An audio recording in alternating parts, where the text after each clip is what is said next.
네, 어서 오세요. 그 강대국의 그 주권이 팽팽히 균형을 잡던 시절에는요, 물리적으로나 군사적으로 불리한 조건에 처한 국가라 하더라도 조약과 경제나 군사 발전에 매우 유리한 환경을 제공한다 그랬죠. 일본이 그랬습니다. 서구 국가 간 관계란 게 중국의 질서와 다르게 상호 평등성에 근거한다는 것을 가장 먼저 깨달은 게 일본이잖아요. 그래서 서구 제국의 그 전쟁을 달고 사는 거 헛짓도 배웠지만 어, 서구를 알았어요. 그래서 또 외세를 또 국제 정치에 끼어들게 하지도 않았죠. 그 조선 사람들이 일본 사람들보다 국제 정세에 무지한 건 아닌 것 같아요. 일본으로 뭐 여러 정보를 다 얻고 있었고 말입니다. 예, 그랬습니다. 단지 정보를 좀 잘못 해석하는 게 있었죠. 일본은 서구의 정보를 비교적 객관적이고 주체적으로 해석했는데 조선은 중국 질서에 종속하면서 변하는 세계를 그냥 마치 영화 보듯이 간주하면서 뭐 서구를 오랑캐 뭐 이런 식으로 해석을 해왔기 때문에 그 관성이 구한말 내내 이어진 것 같아요. 예. 근데 그 지금 한국인도 똑같아요. 정보는 차고 넘치잖아요. 단지 정보를 선택적으로 수용하고 감정적으로 대응한다는 게 문제죠. 이성보다 감성이 앞서고 그러니까 일본에 대한 반례를 한번 보죠. 1882년 미국하고 조선이 수호 통상조약을 맺었는데 이게 실은 중국 이홍장하고요. 미국 대표하고 추안을 작성한 거예요. 뭐 조선에서는 신헌이라든가 김홍집 같은 사람들이 내용을 검토했다고는 하지만은 주권 없는 조약이었어요. 그 당시에 그 중국은 러시아와 일본을 견제하려고 했고 미국은 일본을 밀어주고 러시아를 견제하려고 했죠. 예, 그런 환경에서 이제 중국의 리용장이 이제 영국과 맺은 그 불평등 조약을 개정하려고 거기에 대한 대응 증거물로 쓰고자 조미 통상 수조약에 끼어들어서 자기가 초안을 작성한 거예요. 그래서 그 영국하고 맺은 그 관세 자율성 상실, 응? 그거 들이밀라고 관세 자율성을 집어넣고 법체계 상호 조율 뭐 이런 것도 집어넣고 조약 개정 가능성도 넣고요. 또 곡물 수입을 무제한으로 한다는 것 안 하고 곡물 수입을 제한하겠다고 어떤 조선의 주권 사항을 집어넣었죠. 조선의 관리들은 뭐 자기 나라 조약임에도 남의 나라 일인양 지켜보고 참견하고 뭐 그랬어요. 주도한 게 아니라 참견만 했죠. 그 조약 석상에서 중국은 조선 국왕은 중국 황제의 절대적인 권한을 인정하는 공식 진서를 미국한테 보낸다라는 사실을 명기하라고 주장을 했다고. 미국이 어처구니가 없어갖고 이걸 거부했죠. 그럼 내가 지금 중국이랑 조약하는 거야? 조선 아니야? 이렇게 된 거죠. 그 중국하고 일본 외에는 이제 처음에는 조선과 교역에 별 관심이 없었잖아요. 미국이. 뭐 처음에는 뭐 일본하고도 뭐 통상이 별 관심이 없었거든. 그럼에도 불구하고 이런 외교적인 모순을 견디지 못했다고요. 응? 게다가 뒤에서 일본을 밀어줬잖아, 미국이. 뭐 말도 안 되는 조항이라고 본 거죠.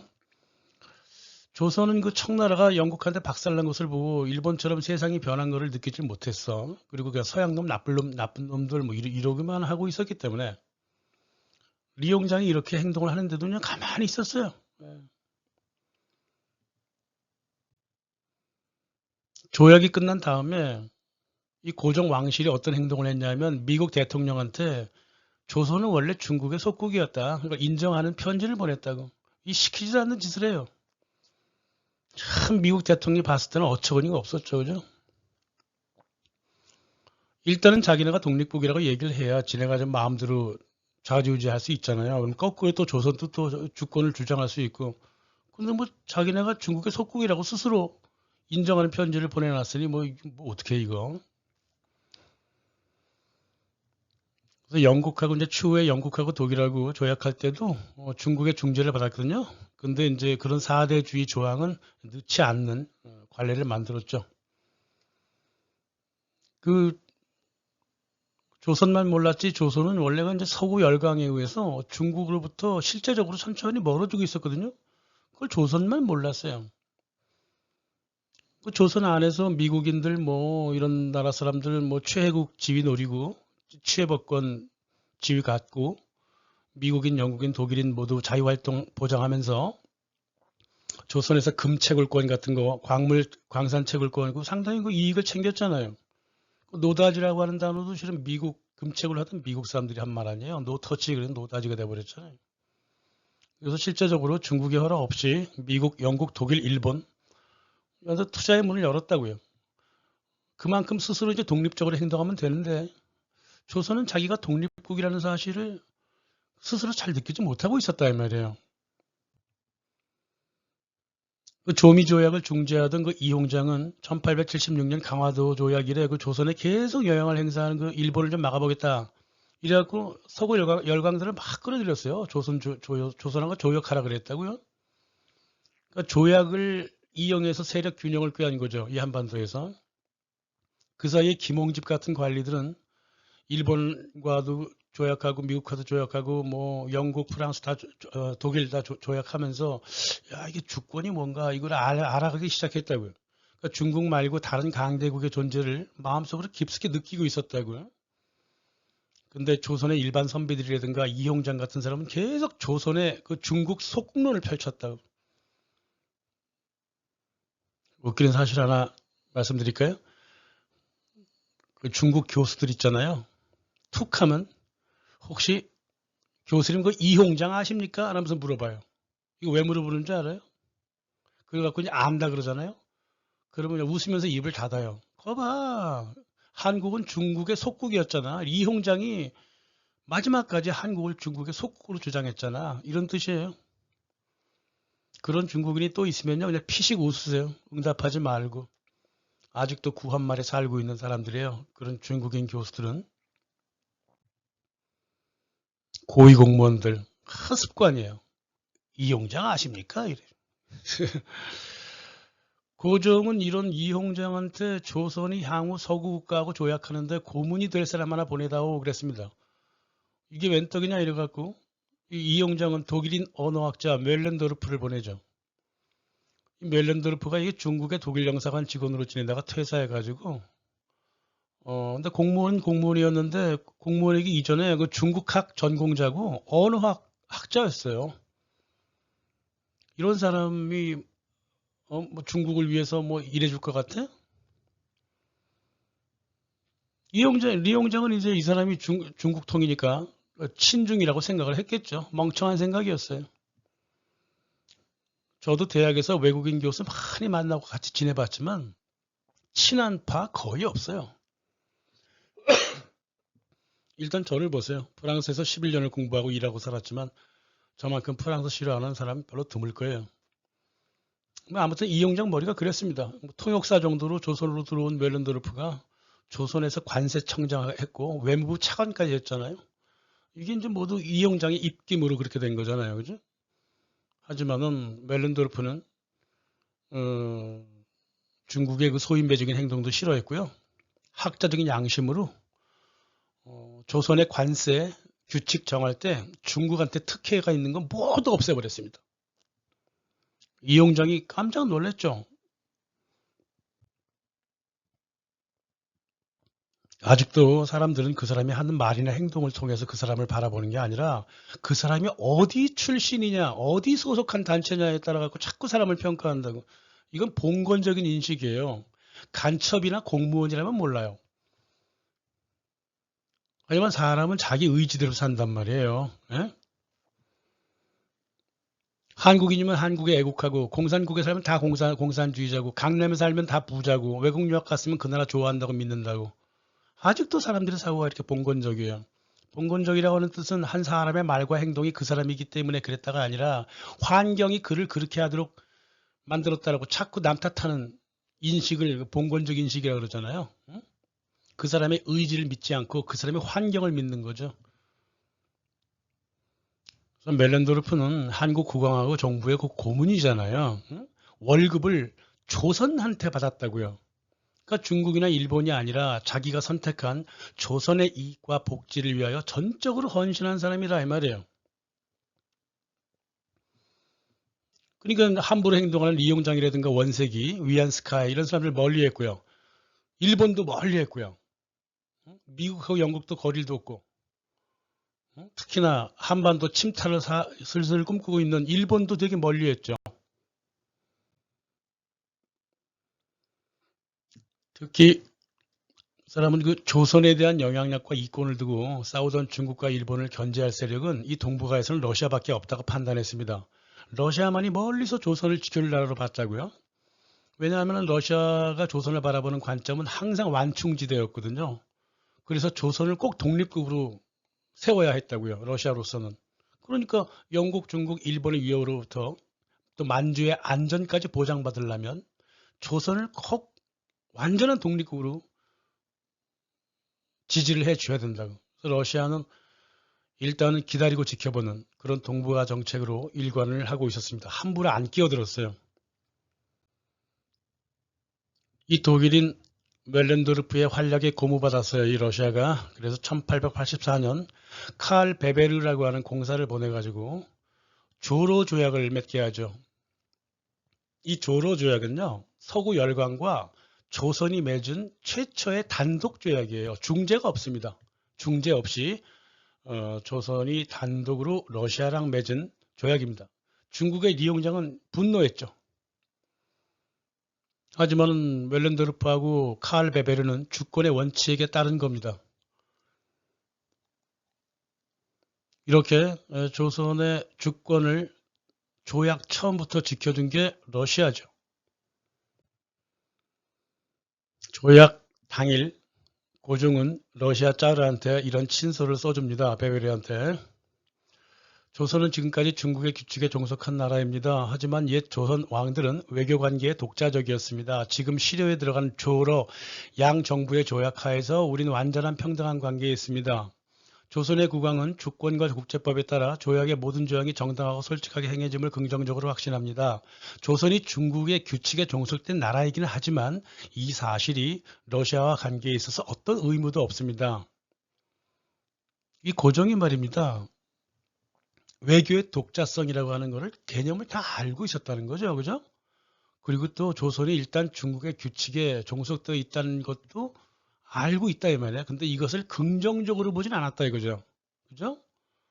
이렇게 해서 러시아를 통해서 주권 개념을 깨달아가기 시작했다 이거죠. 그 고종에게 주권이 무엇인가를 행동으로 보여준 나라가 러시아죠. 멜렌도르프하고 고종 사이에 밀약이 있었다고 소문이 날 만큼 고종은 러시아를 좋아했습니다.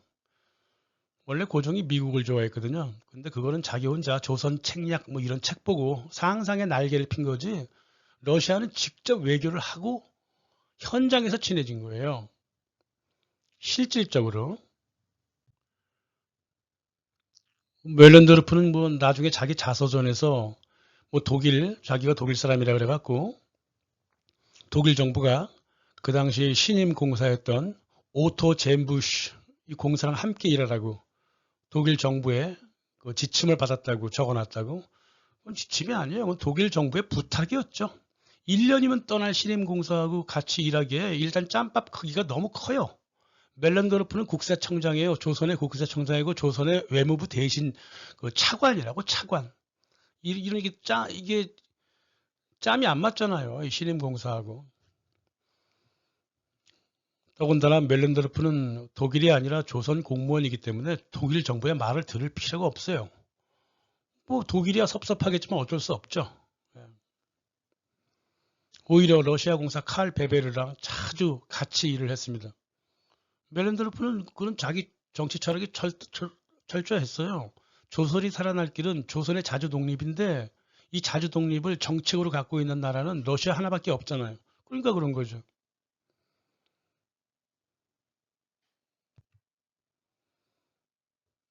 뭐 멜렌도르프가 뭐 독일 간첩이라고 쓸데없는 소리 하는 사람도 있어요. 그런 사람은요 독일의 대러시아 정책에 대해서 아는 게 하나도 없는 사람이에요.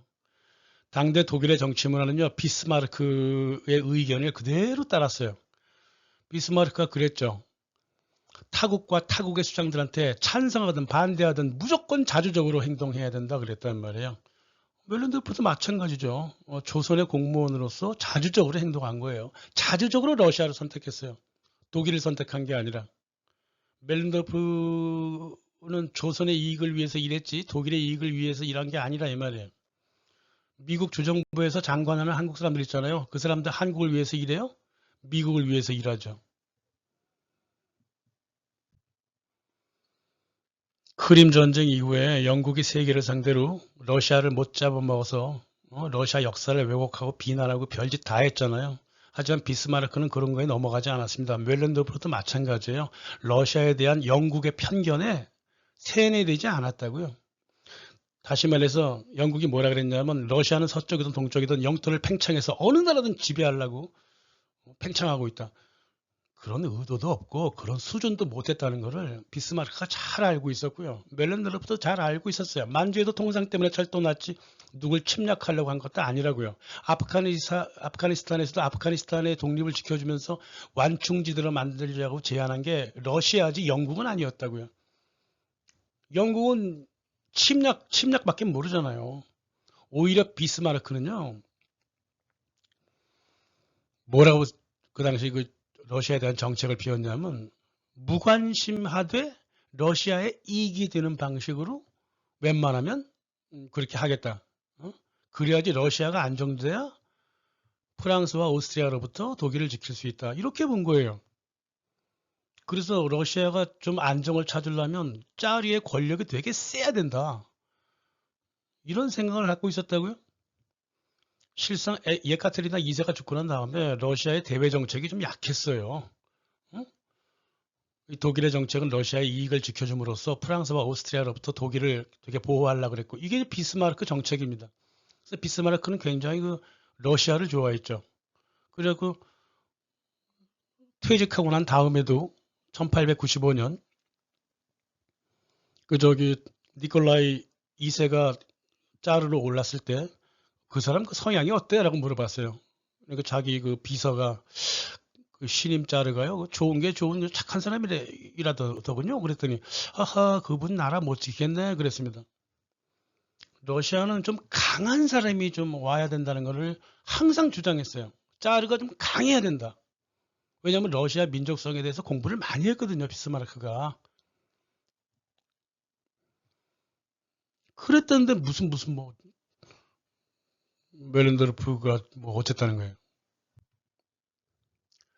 당시 러시아의 조선과는요, 다른 열강과 굉장히 달랐어요. 일본처럼 호시탐탐 식민지 만들려 그런 것도 아니고요. 영국처럼 일본을 이용해서 다른 강대국을 견제하려고 그러지도 않았고요. 미국처럼 일본한테 그 조선을 주워버리려고 그런 생각도 안 했다 이 말이에요. 영국은 아프가니스탄을 차지해서 인도를 방어하려고 했지만 러시아는 그렇게 안 했어요. 아프가니스탄을 완충지대로 만들자 그랬죠.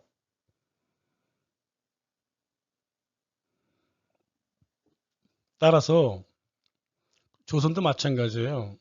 러시아는 만주철도하고 여순항, 부동항 외에는 관심이 없어요. 조선을 그 힘의 완충지대로 보고자 했다고.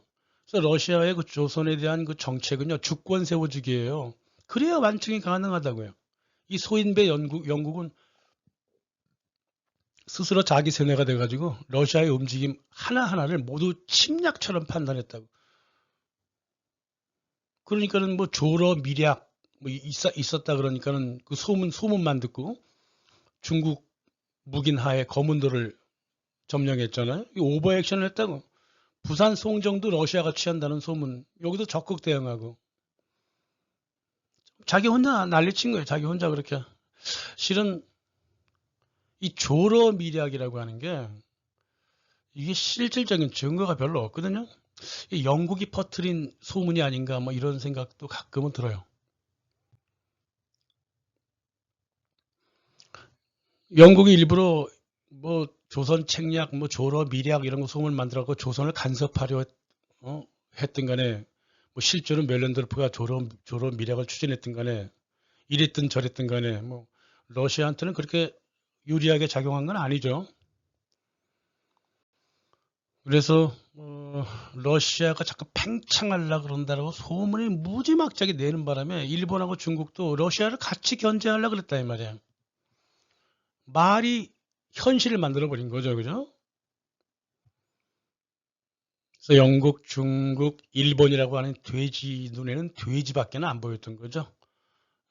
독일의 비스마르크뿐만 아니라 러시아의 세르게이 비테 같은 총리에 비하면 영국, 중국, 일본 정부는요 참으로 소인배였어요. 사고 방식이 소인배라고. 1905년 러일 전쟁에서 패배한 다음에 러시아 총리 세르게이 비테가 1880년서부터 90년대까지 또 90년대는 장관 시절을 했는데 장관을 지냈는데 그때부터 이 러시아의 정책을 절체 알짜를 자기 입으로 처음으로 표현을 했죠.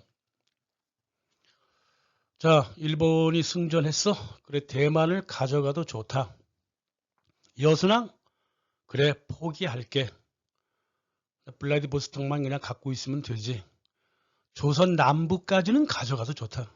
하지만 만주는 안 된다. 조선 북부만, 북부에 이제 저기 러시아가 투자를 많이 해놨고 또 북부가 있어야 만주와 일본 사이에 완충지대가 된다 이거죠. 딱 보이잖아요, 벌써 의도가. 러시아 정부는 조선 남부까지는 허락하지만 북부는 안 된다고 했을 만큼 조선을 점령지가 아니라 러시아 만주 사업을 위한 완충지대로 보았다 그 말이에요.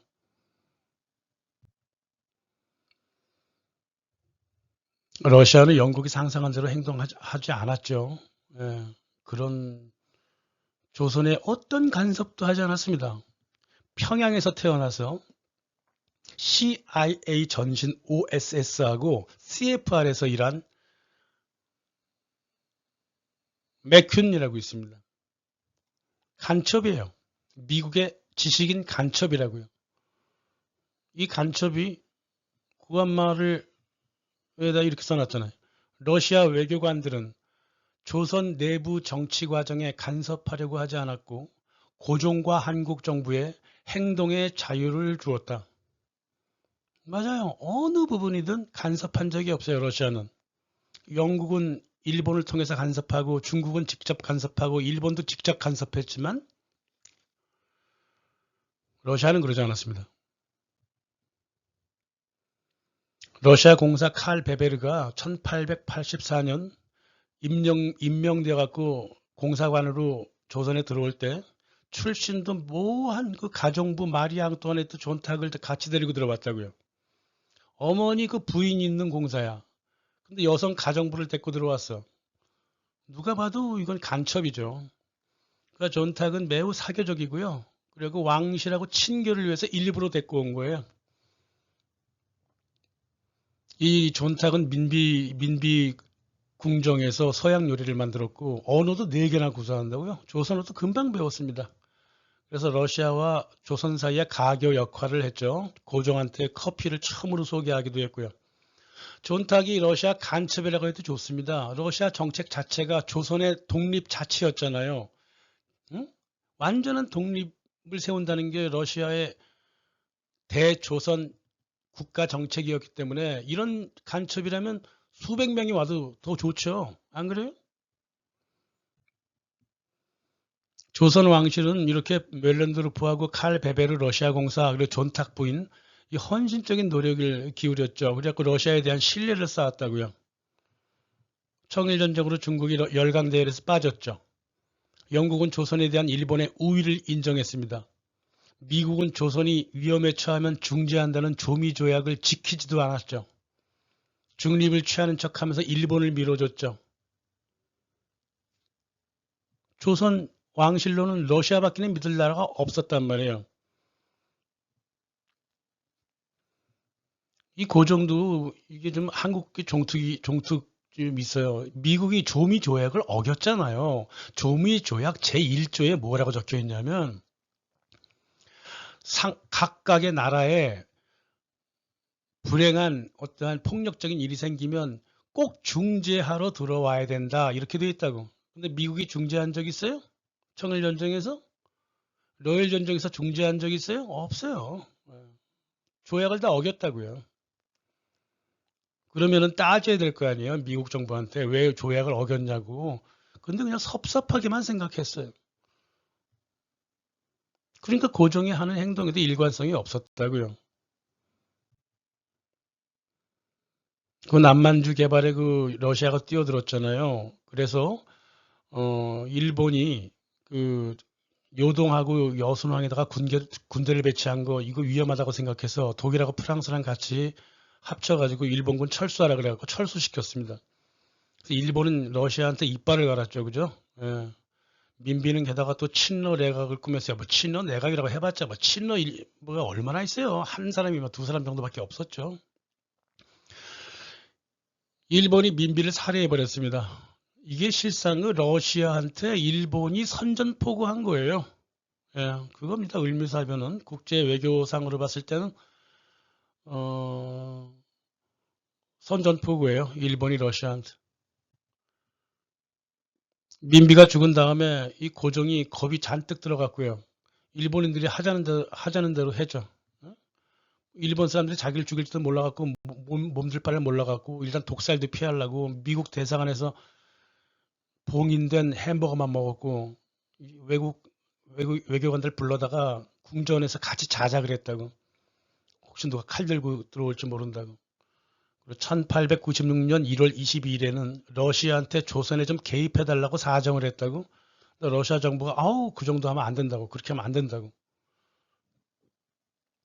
그 정도 원치는 않았겠지만 근대든 중세든 고대든 간에 자국 땅의 외세를 그렇게 자꾸 불러들이는 게 아니거든요.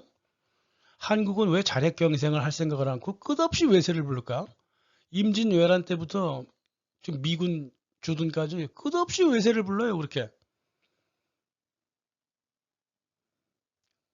왜 이렇게 군대를 이렇게 튼튼하게 안 키우고 구테타 일어날까봐 그렇게 자꾸 이렇게 자국 군대를 이렇게 우습게 만들어놔요. 중립국을 선언할 것도 아니면서. 아무튼 고종은 칼 베베르 공사 후임으로 알렉세이 슈페이어가 들어왔는데 그 두 사람한테 모두 나는 러시아 공사관으로 도망치겠다라고 하는 전가를 보냈습니다. 또 어떤 역사 왜곡은 또 칼 베베르가 고종한테 러시아 공사관으로 오시라고 모시겠다고 먼저 말했다는 생 거짓말을 했죠. 어떤 증거도 없어요. 모시겠다고 해서 모셔줘요? 그래, 모시겠다고 해서 그래, 갔다고 치자고. 그래서 무슨 변화가 있어? 무슨 차이가 있냐고. 무슨 의미가 있겠어요? 간 것 자체가 의미가 있는 거지. 결혼했으면 끝난 거지. 누가 먼저 꼬셨냐고 왜 물어봐요? 그것도 거짓말을 하면서. 아무튼 전쟁이 터진 것도 아니고 구테타가 일어난 것도 아니고 이 황당스러운 이 구왕의 메시지가 이 외교관들을 되게 좀 힘들게 만들었죠. 그래도 움직였어요. 베베르하고 슈페이어는 러시아한테 허가를 받으라고 편지를 보냈고 허가가 떨어지자마자 러시아 군함을 긴급하게 인천항으로 배치시키고 2월 11일 날 여성용 가마에 태워서 러시아 공사관 사절단 집으로 고종을 데려갔죠. 아가팔천을 자주권 상실이라고 말하는 사람도 있어요. 정말 국제 외교를 모르는 사람이죠. 조선의 자주권은요 이미 중국한테 상실되어 있었고요. 일본에 의해서도 실효적으로 상실되어 있었어요. 오히려 고종은요 러시아 공사관에 들어가서 군주로서 주권을 마음껏 행사했습니다.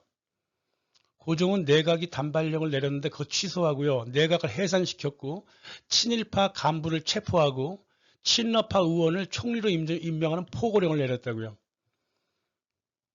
여기에 대하여 영국과 미국은 고종한테 동정적이었죠. 일본은 자기네들이 저지른 을미사변의 대가를 이런 식으로 받았다고요.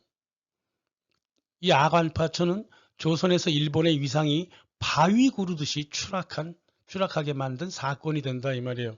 그래서 고종은 친일 내각한테 의존하던 그런 의존성을 버리고 러시아 공사관에서 375일 동안 지내면서 군주권을 완벽하게 회복을 했다 이 말이에요. 이때도 미국 간첩 조지 맥퀸이 얘기했듯이 러시아는 이때도 조선 내정에 전혀 간섭하지 않았습니다. 조선 스스로 주권을 찾도록 자문만 했다고요. 가장 그 많은 자문을 해준 게 세수정책, 재정정책이었어요. 이렇게 군주권을 휘둘리면서 고종은 환궁을 계속 거부했죠. 알렉세이 슈페이어가 니콜라이 2세한테 다음과 같은 전신을 보내죠. 폐하의 깊은 확신에 따라 독립국가로서 한국의 추가적인 성공은 러시아의 참여 정도에 달려 있습니다. 다시 말해서 조선을 완전한 독립국가로 주권국가를 만들기 위해서 좀 더 노력해달라 이거잖아요. 그죠? 경험이 부족한 조선 정부에게 특히 귀중한 것은 재정정책에 대한 지침이 될 것입니다. 조선의 재정정책은 현재 완전히 잘못된 근거 위에 서 있습니다. 이게 러시아 공사가 조선의 재정정책을 걱정할 정도라면 이게 뭐예요, 이거? 돈 문제 걱정하는 거 아니에요? 어? 얼마나 조선의 독립을 바랬으면 재정정책의 문제점까지 저렇게 얘기를 하냐고요. 다른 문제도 아닌 세수 재정 문제를 조선 정부에서 가장 약한 곳이 바로 세수 재정이었다고요. 이걸 갖다가 또 역사 왜곡해갖고 조러은행장 키릴 알렉세이예프가 조선 재정을 주물렀다 이렇게 얘기하죠. 어떻게 주물렀는지는 얘기 안 합니다. 네, 주물렀습니다. 아주 잘 주물러갖고 맛있는 주물럭고기를 만들어냈죠. 조선 재무정책을 성공시켰습니다. 그러니까 조러은행장 알렉세이예프가 고종한테 100만 달러의 세수를 모아줬습니다. 그리고 러시아로 떠나버렸습니다. 조선의 재정을 부유하게 만들어준 게 러시아라고요. 그래서 그 조선 재정을 주물렀다면 1000번이고 10,000번이고 주물르게 만들어야지. 이 고종이 나중에 이제 환궁한 다음에 재정 개혁을 단행하게 된다고. 이게 누구 덕택이에요? 알렉세이 슈페이하고 키릴 알렉세이프 덕택이잖아요. 이런 러시아를 갖다가 조선의 재정을 통제했다고 말하면서 그 통제한 결과에 대해서는 입을 싹 다무는 쓰레기 한국 역사가들이 있다고.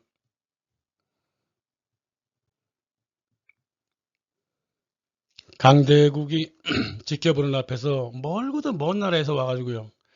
자기들과 이익관계가 그렇게 크지도 않는 약소국의 수장을 위협으로부터 보호해준 나라가 러시아 말고 어디 있어요?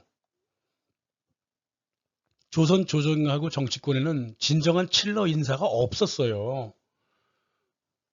러시아 장성 중에 조선이라는 나라를 이름을 들어본 자는 8%에 불과하다 그래요. 조선의 요청으로 재정고문단, 군사고문단 다 보냈고요. 조선 북쪽으로 채굴권, 압록강, 두만강, 울릉도 채굴권, 인천 월미도 뭐 탄소 설치권 그런 건 뭐 이권 따냈지만 그건 누구나 원래 하는 거잖아요. 미국, 일본, 독일 사람들 다 똑같은 통상 행위잖아요. 이권을 탈취했다 이렇게 적어놓고 있어요. 어? 한국 교과서에. 그럼 미국, 일본, 독일은 이권 탈취 안 했어? 왜 자꾸 탈취라는 말을 써? 투자 자유화라고 조약해놓고 아주 못된 역사책이에요, 그게. 러시아는 다른 나라와 달리 사업을 위한 지원금도 많이 줬어요. 전신국을 개설했다는 것은 나라의 통치를 원활하게 만들어주는 거잖아요. 왕의 경호를 지원했다는 것도 주권을 지키려고 한 것이고 신식 군대를 4만 명이나 3년간 교육한다는 기획서를 냈다고 그리고 이미 부대를 훈련시켜주고 있었고요. 이게 조선의 주권을 위한 일이죠. 무엇보다 일본이 연 6%로 이자를 떼어가는 차관 빨리 갚으라 그러면서 300만 엔을 융자를 해줬다고 조선 정부에. 또 아까 말씀드렸듯이 조러은행장 알렉세이예프가 조선 국고에다가 현금 127만 8천 달러를 모아줬습니다. 러시아는 진정 조선의 완전한 독립을 원했고요. 이 조선이라고 하는 독립국가를 동북아시아의 완충지대로 남겨두고자 했을 뿐입니다.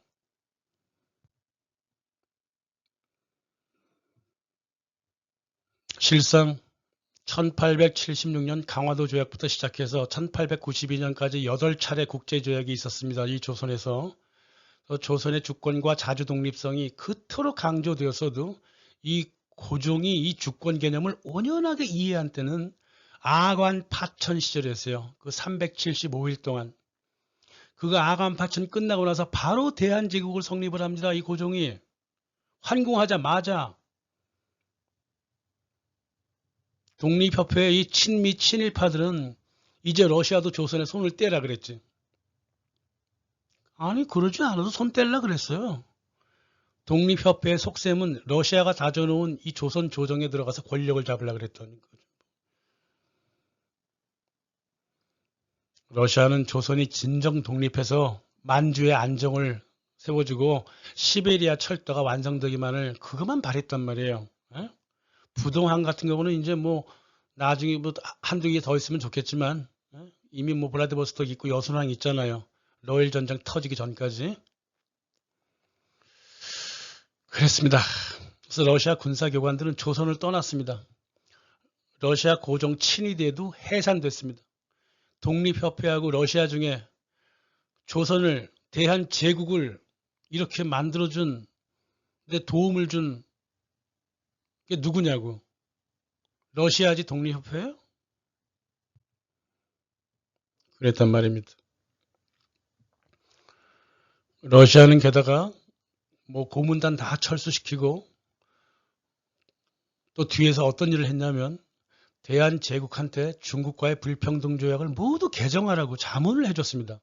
물론 일본도 그렇게 하라고 했죠. 물론. 근데 일본의 속셈은 한반도를 먹으려는 거고 러시아는 대한제국의 자치권을 강화시키려고 했던 거죠. 정책 자체가 조선의 자주독립이었기 때문에 그래요. 대한제국 성립하고 나서 1년 후에 1899년 한중조약 따질 때 조선 정부가 중국한테 이 대한제국은 독립국이라고 강하게 주장을 했고요. 결국 중국에서는 조선의 수백 년 동안에 그 처음으로 어떤 친서를 보냈냐면 대한국이라고 딱 적어놨습니다. 명칭을. 그리고 고종을 대황제라고 불렀습니다. 어쩔 수 없었어요. 시대가 그랬기 때문에. 이 조선의 지식인들은 중국을 더 이상 중국이 아니라 청국이라고 부르기 시작했고요. 조선의 지식인들은 이 중국 외교관과 만날 때마다 중국의 관례가 좀 이상하다 싶으면 서구적 기준에 맞지 않는다 싶으면 그거는 야만적이라고 비난했고요. 조선의 외교관들은 중국과 통상할 때 이전에 그 중국 중심적인 관례가 아니라 세계적인 관례, 세계적인 통례라고 들이밀었습니다. 바로 이 조선인들이요, 중국을 진정 떼놈이라고 부르기 시작한 게 1899년 이후부터였다고요. 오랑캐라고 부르기 시작한 게.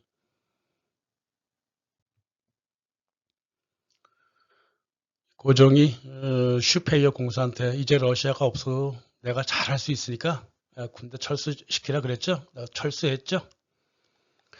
그랬으면 그렇게 말하기 전에 군대부터 크게 키워놓아야 되잖아. 근데 그런 건 안 해놓고 내가 잘해볼게 그랬습니다. 고종은 참 순진했어요.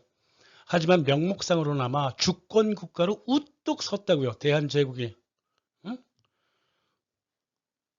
이게 이제 중국이 청일전쟁에서 패배해갖고 동북아의 그 중국 질서가 무너진 데도 이제 큰 원인이 있죠, 물론.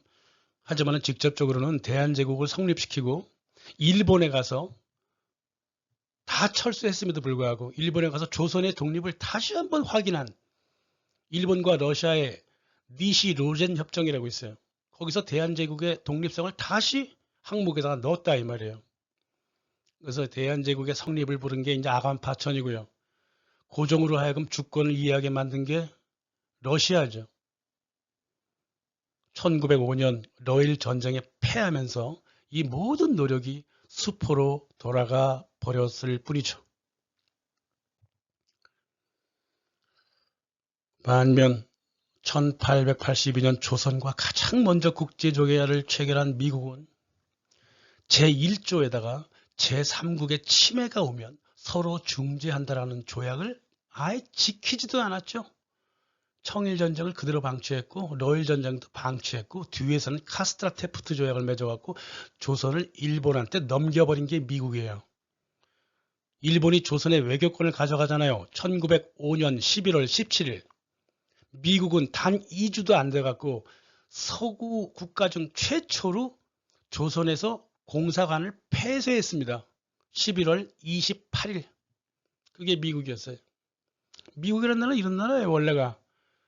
1945년 한국을 반으로 갈라버렸죠. 1950년 6.25 전쟁, 한국전쟁을 유도했죠. 1954년 남북 분단을 고착화했죠. 2007년 FTA를 통해 갖고 한국의 경제 주권을 뺏어갔죠. 역사는 계속 반복됩니다. 그렇게 앵글로색스는 어디 안 갑니다. 외교 관계를 수립한 처음서부터 끝까지 한국을 배신했던 미국이었다 이거죠.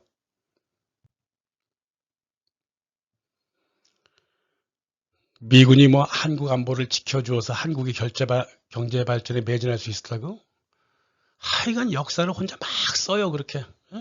그럼 북한은 소련이 안보를 지켜줘갖고 1970년대까지 남한보다 잘 살았나? 말도 안 되는 소리를 그렇게 해요. 북한은 1960년대까지 경제에만 매달렸습니다. 1970년대에는 대땅뜨 시절이라서 전쟁은 아예 지읒자도 꺼내지 못했어요. 꿈도 못 꿨어요. 1980년대 미국의 북한 제재가 너무나 세가지고 전쟁하면 3일도 못 끈다 그랬어요. 1990년대 남한 군사력이 경제력 모두 포함해서 북한을 다 넘어서 버렸죠. 뭐가 남침 위협이 있다는 소리예요. 다 박정희 뭐 이런 사람들 지어낸 얘기지. 그럼 북한에서는 무슨 일이 벌어졌을까요? 북침 설레발. 어? 남조선이 뭐 북침을 할 것이냐 뭐 이러면서 이거 다 김일성이 지어낸 얘기잖아요. 남한이든 북한이든 누구 마음대로 전쟁을 일으켜. 서로 자기 정권 유지하기 위해서 남침 북침 설레발 친 거지. 미국 4대주의부터 일단 간단하게 처리하면 세상 만사와 역사가 달리 보여. 예? 달리 보인다고요? 일단 우리 머릿속에 들어간 4대주의부터 총으로 쏴 없애버려야 돼요. 이 세상 정신 못 차렸던 고종이 이제 정신 차리고 개혁에 몰두하려고 그랬잖아요. 대한제국의 의미가 되게 큰 거라고. 고종이 아주 정신 차리고 주권을 이해하기 시작했다 이 말이에요. 대한제국이 성립됐다 이 말입니다. 역사책에서는 잘 적혀 있잖아요. 실은 대한제국의 의미가 상당히 큰 거죠. 4대주의를 없애면 그렇단 말입니다. 게다가 러일 전쟁에서 러시아가 패배한 게 조선의 완전 독립을 지지했던 러시아 정책을 포기한 거랑 똑같은 거잖아요. 그러니까 한일 합방에 결정적인 역할을 한 거예요. 러일 전쟁이. 머릿속에 4대주의만 없애면 이런 역사적인 사실도 새로이 눈을 뜨고 봐지게 된다는 말이에요.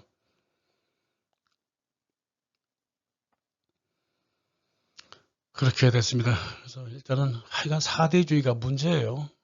중국의 4대주의부터 미국의 4대주의까지 나라를 엉터리를 만들 수도 있는 것이고 또 역사를 아주 왜곡할 수 있는 그런 토대가 바로 4대주의다 그 말입니다. 감사합니다.